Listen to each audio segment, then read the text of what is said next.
Hello guys, അപ്പോൾ നമ്മൾ ഇവിടെ ഉണ്ടാക്കാനായിട്ട് പോകുന്നത് നെല്ലിക്ക അച്ചാറാണ്. വളരെ എളുപ്പത്തിൽ തന്നെ ഉണ്ടാക്കാം കേട്ടോ. പിന്നെ ഇതിൽ വിറ്റാമിൻ സി ഉണ്ട്. പിന്നെ ഇത് മുടി വളരാനായിട്ട് വളരെയധികം ഹെൽപ്പ് ചെയ്യും. പിന്നെ പ്രതിരോധ ശേഷി കൂടും. അങ്ങനെയുള്ള ഓരോ കാര്യങ്ങളുണ്ട്. അപ്പോൾ നമുക്കിത് എങ്ങനെ ഉണ്ടാക്കുന്നതെന്ന് നോക്കാം. ആദ്യമേ തന്നെ അതിൻ്റെ ഇൻഗ്രീഡിയൻസ് എല്ലാം നോക്കാവേ.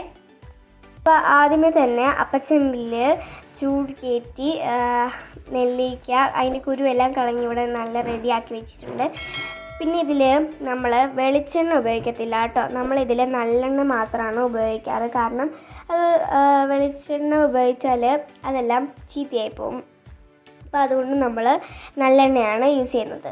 പിന്നെ അതിന് ശേഷം നമുക്ക് മുളക് വേണം, ചൂടുവെള്ളം വേണം, വിനാഗിരി വേണം, ഇഞ്ചിയും വെളുത്തുള്ളിയും, പിന്നെ നമ്മുടെ കരിയാപ്പില. ഇത്രയും സാധനങ്ങൾ മതി കേട്ടോ നമുക്കൊരു നല്ലൊരു അച്ചാർ ഉണ്ടാക്കിയെടുക്കാനായിട്ട്. അടുപ്പൊക്കെ കത്തിച്ചു. ഇനി നമുക്ക് നല്ലെണ്ണ ഒഴിച്ചു കൊടുക്കാവേ. നിങ്ങൾക്ക് വേണ്ട അത്രയും നല്ലെണ്ണ ഒഴിച്ചു കൊടുക്കാം.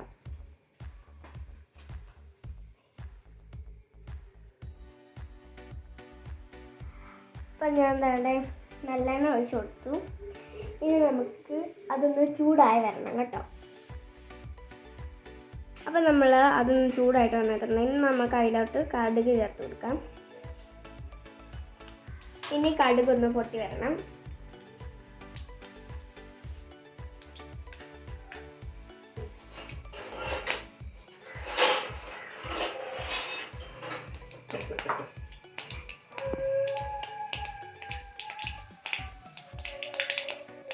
അപ്പോൾ കടുകൊക്കെ ഒന്ന് പൊട്ടി വന്നു. ഇനി നമുക്ക് അടുത്തായിട്ട് ഇഞ്ചിയും വെളുത്തുള്ളിയും ഇതിൽ ചേർത്ത് കൊടുക്കാം.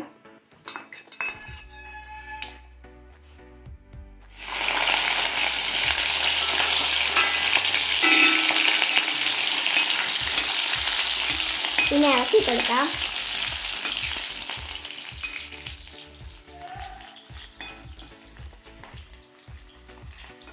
പിന്നെ അടുത്തതായിട്ട് നമ്മുടെ മുളക് ചേർത്ത് കൊടുക്കാവേ.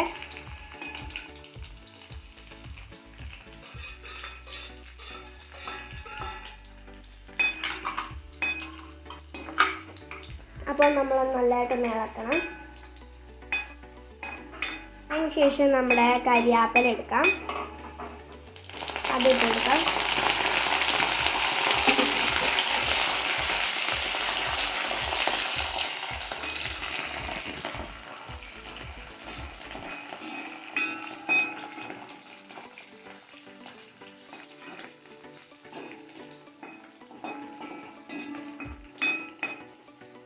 നല്ലപോലെ നമുക്ക് ഇളക്കി കൊടുക്കണം.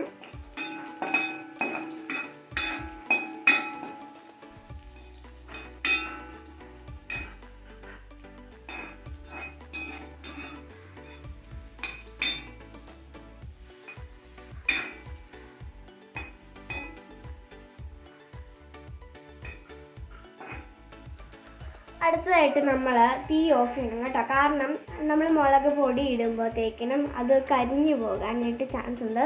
അപ്പോൾ അതുകൊണ്ട് നമുക്ക് എന്തായാലും തീ ഒന്ന് ഓഫ് ചെയ്യാം.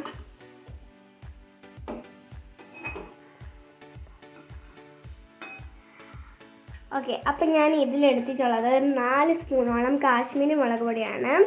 അപ്പം നമുക്കത് ഇനി ഇതിനകത്തോട്ട് ഇട്ട് കൊടുക്കാം.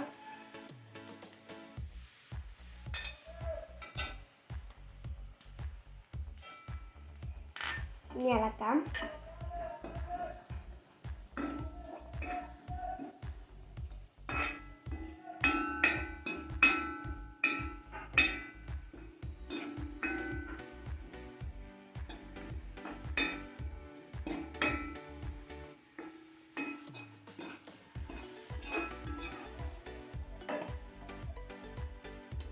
നമുക്ക് നമ്മുടെ തീ ഓണാക്കി കൊടുക്കണം.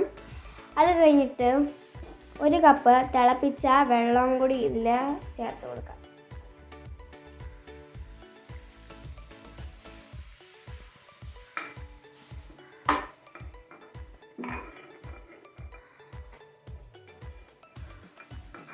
അത് കഴിഞ്ഞിട്ട് 1 കപ്പ് വിനാഗിരിയും കൂടി ഇതിൽ ചേർത്ത് കൊടുക്കാം. ഇനി നല്ലപോലെ ഇളക്കണം.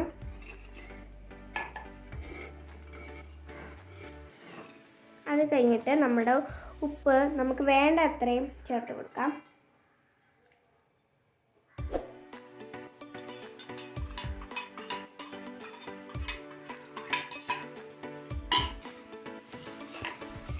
ഇനി ഒന്ന് ഇളക്കാം.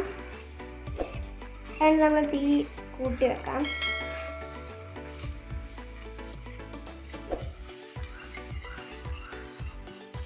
അത് കഴിഞ്ഞിട്ട് വേറെ ഒന്നുമില്ല, നമ്മുടെ മെയിൻ സാധനം നമ്മുടെ നെല്ലിക്ക ഇതിൽ ചേർത്ത് കൊടുക്കാം.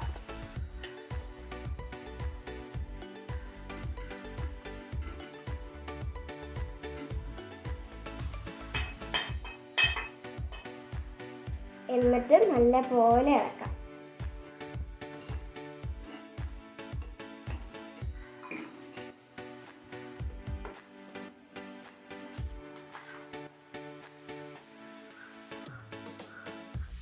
ഇപ്പോൾ നമുക്ക് 2-3 മിനിറ്റ് ഒന്ന് ഇതൊന്ന് തിളക്കണം. അതോടെ നമ്മുടെ സ്വാദിഷ്ടമായ നെല്ലിക്ക അച്ചാർ ഇവിടെ റെഡി ആയിട്ടുണ്ട്. ഇനി ഇത് തീയൊക്കെ ഒന്ന് ഓഫാക്കി തണുത്തൊക്കെ കഴിയുമ്പോഴത്തേക്കിനും നമുക്കിതൊരു അടപ്പുള്ള പാത്രത്തിലോട്ട് മാറ്റി വെക്കാം. പിന്നെ 2 ദിവസം കഴിയുമ്പോൾ നമുക്കിത് ഉപയോഗിക്കുകയും ചെയ്യാം. ഇത് വളരെ നല്ലതാണ് കേട്ടോ. എല്ലാവരും ഇതൊന്ന് ട്രൈ ചെയ്ത് നോക്കണേ.